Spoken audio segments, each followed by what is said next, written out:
Allah est un terme négatif qui s'isole dans le monde supérieur et l'interprète s'envole avec lui. Or celui qui devient négation après l'affirmation n'a plus d'être, même s'il paraît encore dans la parole, tout comme la négation de l'associé.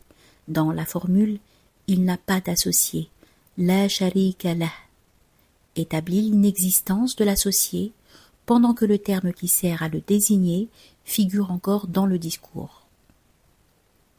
Après l'autonégation de la syllabe « la », il ne reste des lettres du nom Allah que les deux alifs qui sont les noms divins, le premier et le dernier.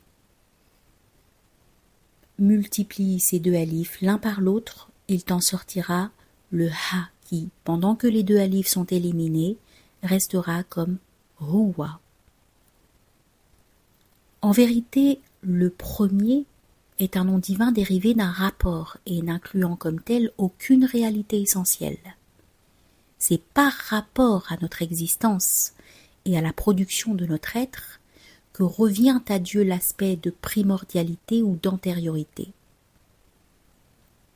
Et il en est de même en ce qui concerne le dernier, car c'est en raison de la prédestination de nos êtres à l'extinction que l'on reconnaît à Dieu l'ultimité ou la postériorité.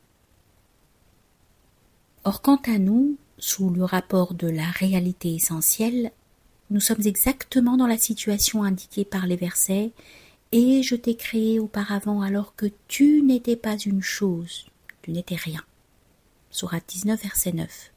Et aussi « L'homme n'était pas une chose mentionnée » Sourate 76, verset 1. C'est donc comme si nous n'étions pas malgré l'apparence. Ainsi, il ne peut être question ni de primordialité, ni d'ultimité, car nous ne sommes pas. C'est lui seul, Huwa, qui reste. Et c'est lui qui est recherché.